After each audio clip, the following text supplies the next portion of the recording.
Hi, everybody. Happy Friday. I'm not in school today, so I'm just leaving you a video to explain what to do today. So you're going to open Canvas, like you already have, I'm sure, to get this far. You're going to click on Distance Learning Activities for December 14 through 18. We are going to scroll our way down to Friday's workflow.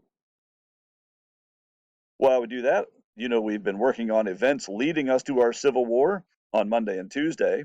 We did a little bit of an understanding of what the United States is like on Wednesday. And then yesterday, we got the war started, boom, at Fort Sumter, South Carolina. Shots are fired, and, well, the war is on. Unfortunately, when the war first starts, neither side really has any clue what it's doing. The North, the South, they all think, yay, let's go get them, let's kick their butts. Truth is, we have no idea how to do that. So we're going to have to put together a little strategy. So today's LEQ, how does geography help to determine strategy in the Civil War? Now, you've probably already clicked on this that says there's great sadness in AC class today because I'm not here, and you have to muddle through without me somehow. If you haven't already, you're going to use this map here in a little bit to complete today's activities. The Confederate States of America in 1860. When we open that up, we're going to see a number of things. One really helpful thing here is you can full screen this. So if you go to full screen, you can see the map even better. Uh, Maybe the recording here won't be great to see the whole thing, but you can at home. You'll notice we have Confederate states highlighted in red, 4 border states highlighted in green. The Union states that are visible are highlighted in blue, except Michigan, which I forgot.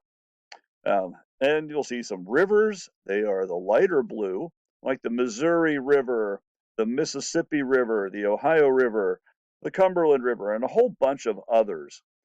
Rivers flowing through southern states into either the Atlantic or the Chesapeake Bay, or maybe even the Gulf of Mexico down here in the bottom of your page. Now, well, let's get back out of the map. You'll need that map here in a little bit. So let me show you what you're going to do with that map. Um, are you familiar with the word analysis? If you're analyzing something, you're taking a whole and breaking it down into little parts so they're a little bit more understandable in little pieces. Well, that's what we're doing today with our map. We're doing an analysis. It's a good social studies skill to be able to take a big thing and break it down into little pieces so we can understand it better. So in a little bit, you'll read a section from our textbook called Different Strategies. We show you a reminder of how to read textbook sections. When you open up Cengage, you'll see the section of the book we're after. And like I've showed you before, there are a couple of options for how to read this. Of course, where the red number is and the title, you'll see a speaker, and if you click on that, it will read it to you. I don't know if you can hear it on the screen here or not. Let's see. It takes a couple of seconds usually to download it. Oop, and I have the volume turned all the way down.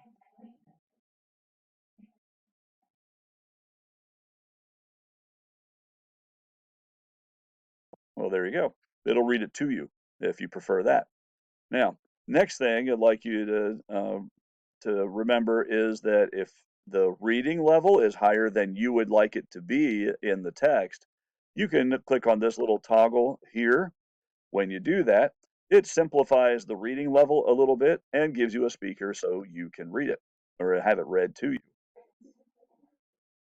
And there you go. And it kind of shows you where you are a phrase at a time, and you follow the blue box for the word that the reader is actually on. Okay, so you're reading the different strategy part of the page. In fact, you can scroll down. I'll show you today. We're going to read the whole way down to Scott's Great Snake. And that map, it'll kind of show some of the same things we have on our own war map today. All right, so once you've read that section of the book, Now, here's the big deal about what you're going to do with this map. You know, the Clarkey video about what to do. That's what we're watching right now. Here's our analysis of geography. Geography is a strong determiner of how you fight a war. And when both sides need to come up with a strategy for how to pursue the Civil War, well, they're going to have to look at geography as a way to do that. Now, the situation we're in with our Civil War is that, we've had an industrial revolution, mostly in the North. We've had a transportation revolution. You may recall we built roads and highways across the country. We built canals. We built railroads. This is, in some ways, First World War is considered the first modern war because it's the first time that railroads are used to move people and materials in a war. So you're going to use that map you open in activity number one to see how we're going to use some of that geography. Question number one, there you're going to name the 11 Confederate states you see highlighted in red. As you enter names there, the shape of the box will change as they fit. Also, number two, you're going to name those 4 border states you see highlighted in green on the map. These are the states that are slave, but don't join the other 11. They stay in the Union. A couple of basic geography stuff. Let's name the mountain range, extending from Maine to Georgia on your map. You can look things up if you need. You don't have to do it from memory. What's the name of the ocean to the east of the United States? You better know that. And then the next couple of questions, I'm going to put you in the shoes of decision makers for each country involved in our Civil War. I know, Vicky, it's all one country. Well, it's Abraham Lincoln. But I've kind of distinguished in between the Confederate States of America, those 11 southern states who are trying to break away from the United States, and also the Union states. So, as if you were the Confederate States of America making decisions for that side, you're going to name 2 rivers that you would most need to control to be successful in the war. Now, you only need 2. I put a 3 here accidentally, but 2 rivers. And that can kind of be up to your opinion. If you are the one who is reporting to President Davis, here's how we ought to fight the war. Well, plus 2 rivers that the Southerners must control. As if you're the Confederates, you're going to name the 3 cities you most need to defend or protect. For the Confederates, really, all they have to do is stay down there in the South and let the North come to them. But in doing so, what are the 3 cities most important for Confederates to defend? And then number 8 there, which is a little bit out of order because as if you are the Confederate States of America, name the 1 city that most want to capture from the North. Remember, you don't need to capture cities in the Confederate States. They're already yours. Now, let's move on to number 7. Sorry about the numbering. As if you're the United States, and you're going to give some recommendations to President Lincoln about how the Union or the North should pursue the war. So you'll tell President what city on this map would be most important for you to defend from Confederate attack. As if you were a Northerner, the blue states, free states, which state or which city is most important to defend.